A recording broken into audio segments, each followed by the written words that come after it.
Small Business Chat. Morning, Karen. Morning, Nancy. Morning. How are Morning. you? Have you got your mugs out there already? Yes, we have. We're going to have a natter today. I'm so excited about this talk. But we have another friend of the show that's joined us again. I love it. Nancy, how are you? Hello, I'm good. I love chatting to you guys. I often forget there's anyone else here. That's a good sign. That's a good sign. So, what we'll do is we'll do an introduction to Nancy and then I'll do a description of the topic. But maybe, Nancy, for people that haven't seen, how dare they not have seen the other show? But if not, don't worry, we'll link back. But do you want to give a little introduction to yourself and particularly how is it Small Business Chat, how you help small businesses? Yeah, so my name's Nancy. It's Crystal. I'm now tripping over my words. Introduce me. But I'm the founder of True Horizon, and I work with small and medium-sized service-based businesses to help them really embed sustainability and ethics into their brand. And by doing that, they're working to balance people, planet, and profit. Amazing. We've had so much interaction. I don't quite know how it's worked out. We talk about all sorts of subjects, but the last 2 weeks we've had more sort of eco-conscious sustainability themed talks, and we've had such a good response. So the reason why we decided to do this topic was because I'm hearing so much more about sustainability as a term. I've learned so much, as we mentioned last week with Karen, but also I'm hearing the words like about corporate social responsibility, CSR is dead, sustainability is a new thing. Like, is there even a thing for, CSR? And I think I'm going to ask you all the questions really about what you define as corporate social responsibility. What's your understanding of it? Because if you're watching, you perhaps might not know there's a slight difference. You might not know the distinction between the two. So before we can actually pair the two together, let's break it down. So I'd love to start with you first, Nancy, if I may. Yeah, so CSR, for those who don't know, stands for Corporate Social Responsibility. So there's a bit of a giveaway in the name that it's corporate. So it did kind of originate with those really big FTSE businesses. And I think when it started, it was a recognition that, that there was, I guess, an onus on businesses to give back in some way. And so generally the CSR piece sat within your PR. Crystal, as you were saying, you had experience with it. And it was, normally around charitable donations, whether that was time, whether that was an event, or perhaps giving up one of your meeting rooms to a charity, something like that. So it was very much, I guess, kind of a side thing to your actual business and whatever you were doing. It could have been law firms or banks or whatever, but they had this separate CSR policy whereby, normally as well, they pick a charity for the year and everybody would support that. So that tended to be, but it was very much sat with big corporate businesses. Trying to unmute myself as well.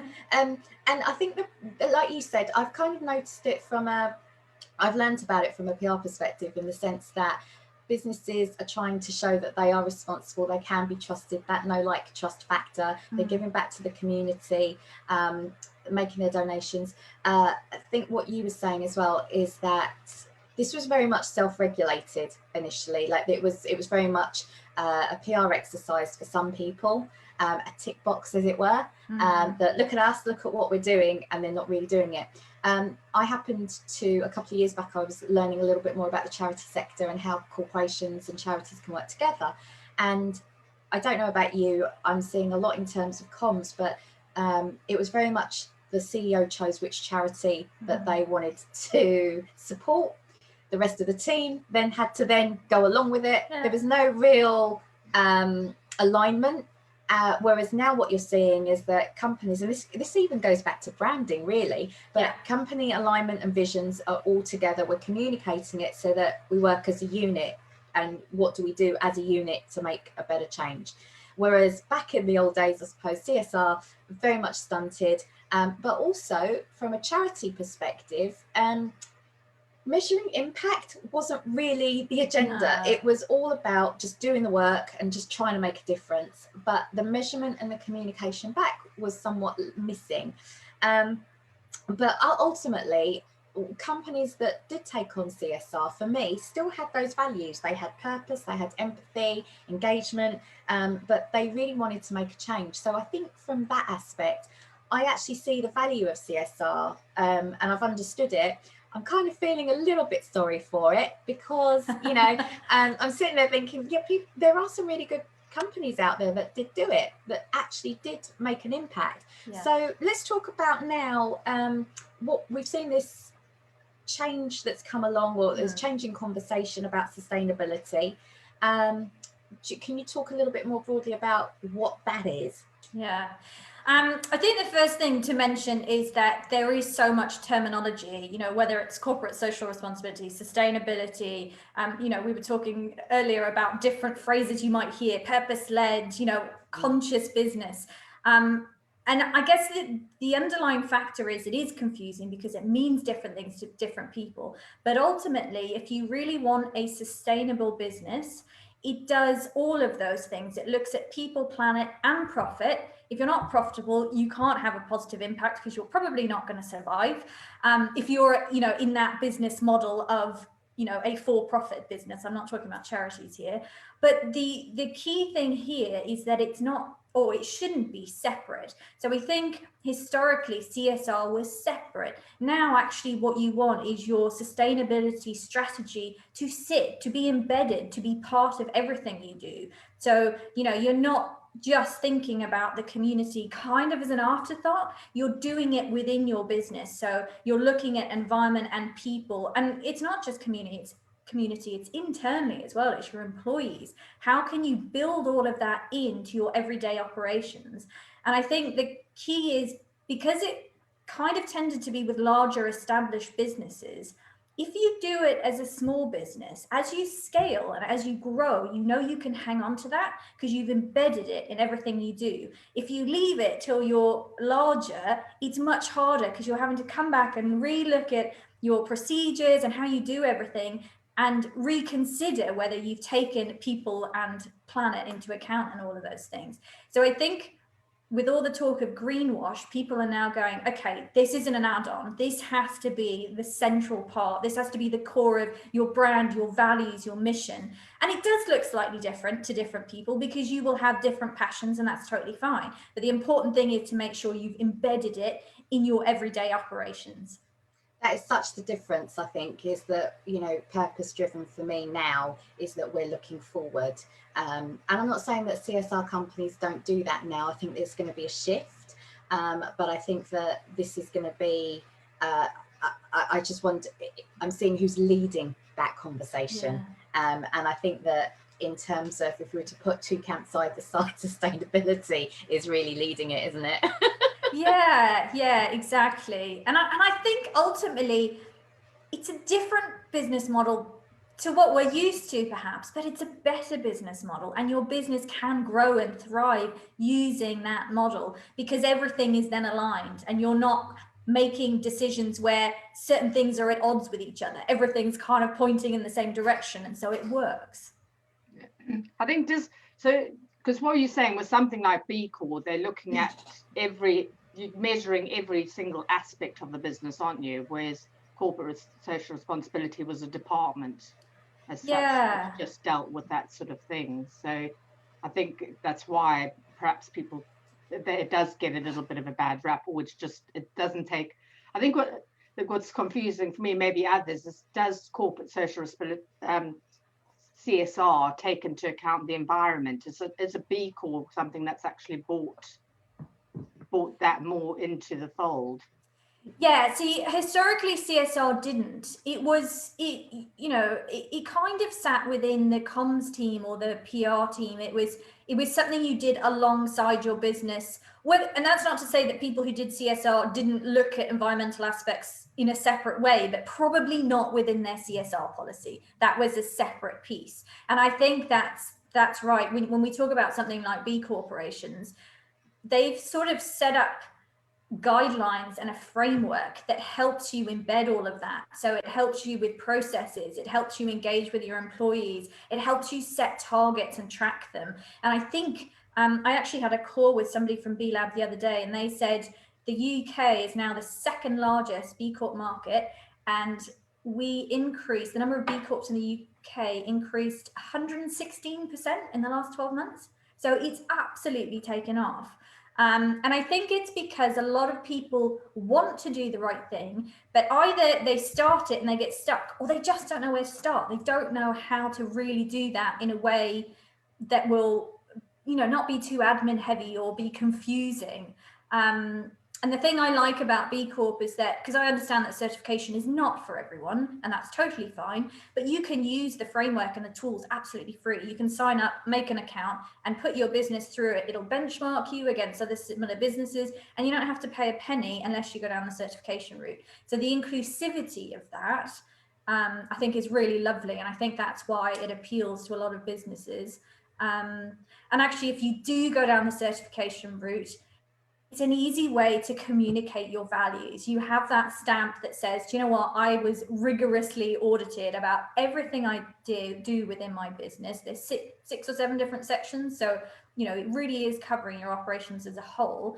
You don't need to be perfect to be certified. You just have to be on your journey getting started. And there is a cut. You have to earn 80 points. But that doesn't mean, a lot of people will go, oh, but I do this, this, and this, and I know that's not great for the environment. That won't necessarily prevent you from getting certified. But actually, the process helps you identify areas that you could perhaps improve. And that's really the point. But also that the community within the B Corp community, the resources and the sharing and the, which is what we need, particularly for smaller businesses, to support each other. It's just phenomenal. And it's people have done it for the right reasons. You're kind of in it because you want to do it better and you care. So it's a lovely, lovely community to be part of. I think that's such a distinction, isn't it? Because I think those stats that you're saying, and I'm looking at how consumers are more inclined to choose a business or a service that has evidence of ethics and consideration in terms of ESG, but so environment, social and governance, ESG. But also I think that this arrival, I didn't realize that CSR, you can have a consultant, you can have another accreditation scheme, which again will test, but I think if anything it can only be a positive. But I think what I particularly have been drawn to in terms of sustainability, as you've just said, is the wider community, whereas CSR, you're in your own company. And actually going back to what you were saying, Karen, it could be anything in terms of, I've actually known some of the corporations that have been more focused on environment as their charity and who they've worked with and how that impacts socially. And so again, that I think that to try and put one, either CSR or sustainability, into one of those ESG is not quite correct. I think it's more about what the actual approach is, and what the benefits and what suits you and what doesn't, and that the both of them have got accreditation schemes. Again, I'm learning. I've never swatted up so much for a chat than this one because it's been a little while. But again, I've learned. A couple of years back, I was working with a charity platform to understand a little bit more, and really see that comms drive. That's the other thing that I was going to say to you, actually. We do all of this work, and we want to talk about it. We need to communicate what we're doing to our teams, to our stakeholders, our shareholders. I mean, that's what essentially CSR was about. It was about this image and then promote it to people, whereas I think sustainability is, we're just doing it anyway. I don't know if you see this. Yeah. But the communication piece is so important because we have to, it's collective action that we need, from the environmental side of things, and actually the social as well. Dare I bring up the interview, all the stuff about inclusivity and diversity and our planet, it's all so topical at the moment. And so we need to be able to talk openly about it. We need to be able to share ideas, because we're kind of all in it together, or we're not. It can't be that some of us go down this route and others don't. We have to have a joint effort, and to do that most effectively, we've got to share. This isn't I'm going to be better than you, I'm going to be climate positive faster than you are. It's, do you know what, I found this bit really hard, can I help you out with it? And vice versa. How can we do this better? How can we collectively we talk about a B Corp community, but it could be it could be your local businesses. It could be, the clients you work with. How can we all support each other in that? And it's only by communicating both the things we're doing well and the things we struggle with, and being really honest about that, that people then feel, okay, I can do that. I can start, and something that I hate is this whole eco shaming. I have no time for that whatsoever, because it's counterproductive. But the communication piece, being really honest, even if you use a word and somebody jumps down your throat and goes, that's not what you think it means, who cares? You know what? Define what you think. Use your purpose-led, use your CSR, but be clear about what that means for me, that I embed sustainability and ethics into my business. Nobody can tell me otherwise, because that's how I've defined it for me. And these are the ways I'm doing that. Authentic, clear. Don't get bogged down in, oh, should I use this term or this term? Because that fear of being told you're wrong is holding a lot of people back. And it's a shame. It's a real shame. I think we were talking about that earlier, about different ways of doing it. And I loved the way you said it, no matter what way you describe yourself, because there's, eco-conscious, green, sustainable, purpose-led, etc. But one way you just said, well, just pick one and say, this is what it means to me. And I think that's brilliant, because I know I struggle with that. What should I call myself? What should I, who do I serve? So yeah, that's a great bit of advice, I think, in the way of communicating it, definitely. Yeah. Yes. So a tough question, sorry, for you both. I see that B Corp has got its own, I won't call it its PR machine, but I do think it's a good thing, like as in it's getting its reputation out there as the one. Yeah. It's getting supermarkets, talking about a B Corp aisle. So then what happens? I mean, again, I also know that B Corp isn't necessarily the stamp for perfect. No, so there could be a brand that might not be meeting up to the standards for some consumers, and there might be some products on that shelf that consumers might not like, just because it's under B Corp. Yeah. So my question is, there are other accreditation schemes, both CSR and also B Corp, but obviously, do you feel like we're being funneled into one because of B Corp? And how can we sort of talk about the others, or should we be? What should that conversation look like, I suppose? I think, yes, you're right. I mean, to be honest, B Corp's been around since 2008. So it's been around for a long time. It started off in the US and it came to the UK in 2015. So even in the UK, it's been around for about 6 years. So and they are sort of B Lab, as you monitor it. B Lab are actually not for profit. So they have sort of created this whole thing. I think the appeal has been that holistic view. So most of the certifications I've worked with in the past either look at one or the other. I haven't seen too many that have that much more holistic view. And also historically, a lot of the certifications, like all of the ISO certifications, were aimed at larger businesses and were more expensive. So they were kind of a barrier to smaller businesses doing it. So while there's still a cost if you do want to go down the B Corp route to get certified, it's tiered based on your turnover. So I think it's that inclusivity and that makes it appealing to people. And funnily enough, in the last year, where a lot of people that I know who got certified last year said, we've been wanting to do it for a while, and all of a sudden the pandemic hit and we had the time. So I think that was the sort of shift. And a lot of it's on, so when you get verified, it's all online. Whereas if you went down the ISO route, for example, you need an auditor to come in. So I think in some levels, they've made it simpler. And so that's why a lot of people have gone, okay, I can do this. This is doable. I can start, which is great. And that's what we want to do. But also, being a B Corp doesn't, if you're vegan and you only want to buy vegan products, not every B Corp will be vegan. And I think that's the point. What you will get to learn, by that stamp, it's an easy way for you to go, okay, they have a purpose, and you can go in and you can look at their score and you can see in the different areas. So it's that transparency as well, I think, that people are more comfortable with.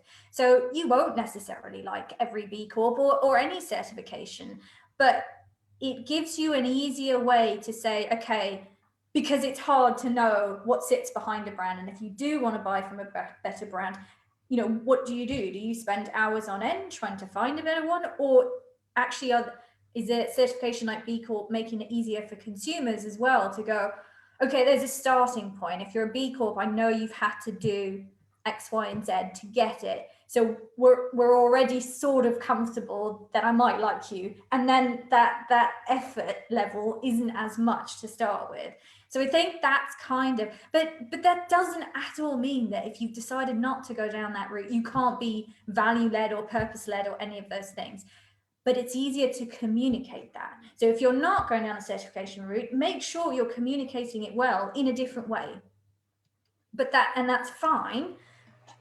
But just make sure you are, because otherwise, how is anyone ever going to know? And how are you going to grow your business with the clients that you're trying to reach if you haven't told them how you do things and why you do them in a certain way? There's been a couple of questions come through, and actually one was, would be thrilled to see a B Corp line in the shops, which of course there is now. Yeah, Waitrose and Ocado, they have a B Corp section. And also a lot of people have been saying, thank you for having this conversation, because it's really confusing even to people who are in it and doing it. And one of the other questions was, can an individual do B Corp? So like a one-man band, self-employed person. Yes, so there's a couple of criteria for B Corp. One is you need to have been trading for 12 months at least. You can go down the B Corp pending route prior to that, but because you have to evidence things, they need 12 months of, to show what you've been doing. Secondly, you need to be a for-profit. So it's not for, councils, for example. You've got to be for-profit and in a competitive market. But otherwise, no, that you can, there are certainly, I'm actually putting my business through the process at the moment, and it's just me. So because of the way the questions work, there's gated questions that will ask you at the outset, do you have employees? Do you have whatever? So making sure you're on that right track at the beginning is really important. So you only see the questions that would be relevant to you. Yeah. And is there a cost difference? So if you're a one-man band compared to a big company? Yeah. So the certification fees are linked back to your turnover. So I think the lowest one is for people whose turnover is up to 100K a year, and then it's tiered up to like 1 billion plus. So your annual fee would be linked to your turnover. I think the lowest that I had seen, I hope this is correct, for B Corp was £500 annual for the lowest tier. Exactly. And then it goes up, obviously, to how many employees you've got and turnover, for example. Exactly, yeah. So the is lowest that per year then? You pay 500 per year? Yes, 500 per year, but you only go through the recertification every 3 years. Although you do have to write an impact report annually, so it is handy to go back and rescore yourself every year to make sure you're kind of improving year on year, but you would only kind of get verified every 3 years. Wow, lots to think about. Yeah.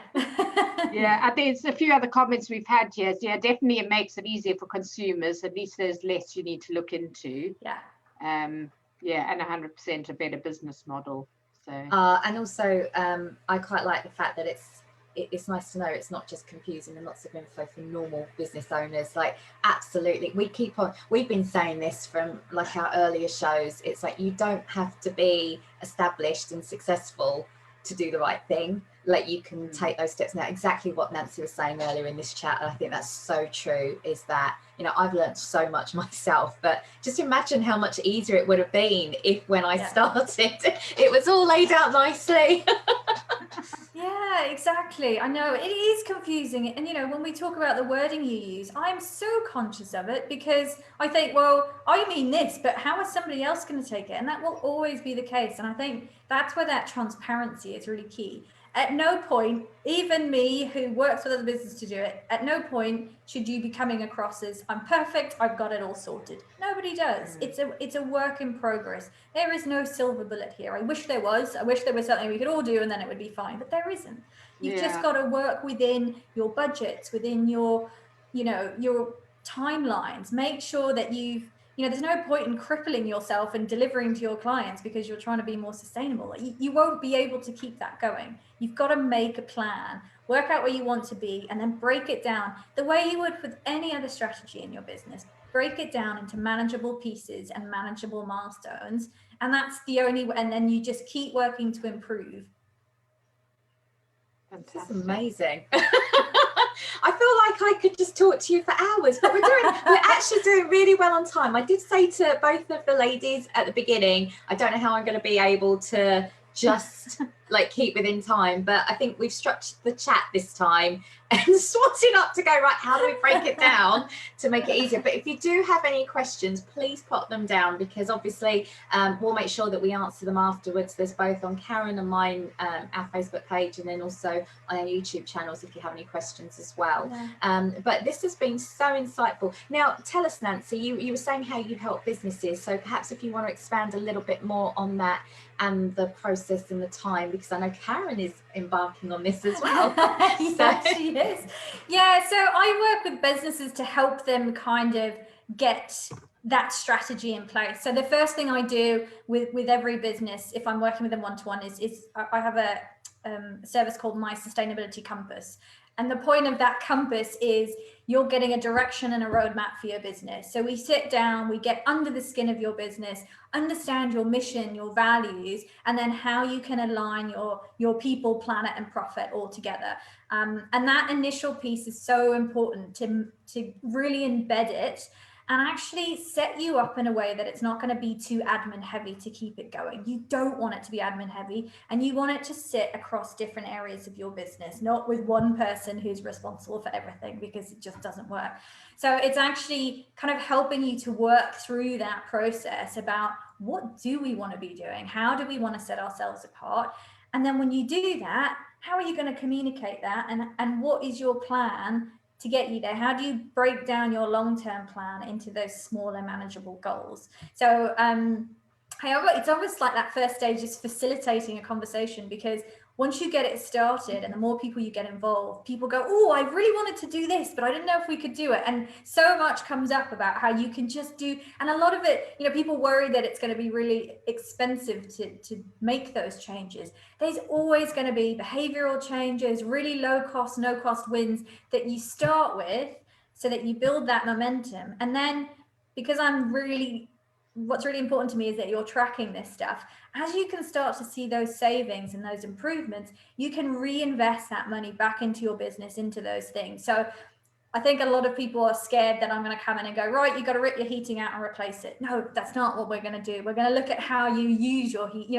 I went to one company once and they said exactly that. And when we looked at it, they swore blind that they had timings on their heating. Somebody had gone in and turned it on, and it had been on 24/7 for about 3 months. And the cleaners were coming in going, why is it so hot in here? We're too hot. It's like, guys, these are the little things that we're looking at to make sure that everything's working well and efficiently. And then we can look at sort of perhaps bigger investments down the line, again, aligned with your budget. So it's really to help people through that process and to start to embed it in what they're doing. I think as well, you bring a good point. People often think it's expensive, but actually a lot of times it can end up actually saving you money. Yeah. So I think that's really important as well. And I know you work with the bigger businesses, and you can work one-on-one with businesses or small business owners or anything like that, but you've also got a course online that you're running. So especially for kind of entrepreneurs, ecopreneurs, small business owners like ourselves, what is it, the navigator, eco navigator? Yeah, that one is so Karen actually did my first, I guess, offering, which was a complete online course, and a lot of the feedback I've had from that one is we need a bit more help, we need something a bit more of a hybrid model. So yeah, I'm working on something for that. So I've just done the first round of that, but kind of again looking to kind of improve on it and really understand where, because particularly for solopreneurs, it does, and you're working from home and you think, what can I really be doing? So yeah, really trying to capture that in what I do as well, because I did a challenge a little while ago, and the amount of information that came out, looking at your digital footprint, where your pensions are invested, where your banking is, all of this is still applicable to, even if it's just you working from home, just starting to think about what your impacts are. Even they may not be the traditional, we've got a big office space that's using energy, where is your website hosted? Speak to Karen about that one. Is it using renewable energy? Yes, your laptop is the source of energy, but actually those data centers where everything's sitting behind it, where is that energy coming from? So starting to have these conversations with, you know, micro businesses has been really kind of useful. And I think people go, oh yeah, I just never really thought about that. So yeah. Do you know what I find really interesting, just to also add in, that listening to some of the sustainability talks, and we get, you know, you get various experts come in and they say the one thing that you should be doing to be more sustainable, the one thing that you could be doing, and then it changes every time. Like somebody's mentioned pensions, somebody said the one thing that you should be doing, and then I'm thinking, oh, he's going to say pensions, and then the lady actually then says, no, you've got to be changing your energy provider. So actually to have one person to look over everything and the small ways you can do it, I think you will just tick every box, because there's certain things that I just didn't even know about pensions as even being eco-conscious or sustainable. But the one comment that I've just seen actually from Alexis, which thank you so much for that, I think this is so true. It's working in a system where it's sustainable for the business owner to continue. You know, it's not just 100%. About. I was like, oh, that's a brilliant comment. Thank you so much for sharing that one, because I think absolutely by working and putting those guidelines in place, what can you then do to make sure that it continues and it's not just not fad, which is unfortunate. I think that's what happened with CSR, is that, you know, a big rush and everyone gets really happy. They don't really know what they've done. They just knew they did something for charity, and then it was like back to the same old drum life of it all. Whereas, you know, they are changing. I think the nice summation of this chat would be that, you know, both are improving. If you're a business that just wants to do good on you. Just no start judgment somewhere. Just start. Yeah. Mate, you know, we'll put a link for CSR accreditations, we'll put the link for Nancy's, we'll put the link for B-Corp. You know, there's just chat. Let's have the conversation. But the whole point is that you are realizing that you're not alone. You're not fighting just sort of the challenges that we're all fighting by yourself. There is a huge community. We're in it together. We're all going to support each other. If you have a question, ask us. You know, ask the community, and you will make progress. So yeah, thank you so much for that insightful chat. Yes. I was going to say as well, if given that a lot of people were asking about B Corp, if at some point you want me to do a Q&A on B Corp, I'm really happy to do that as well. So people, if you're interested, comment, you know, share, whatever, and we can potentially, if Crystal and Karen are happy to do it, we could do a Q&A on that as well. Amazing. Fantastic. Thank you. Okay, welcome. We will see you next week. Thank you very much for joining us. Thank you, ladies, and enjoy your mugs. Thanks. Bye.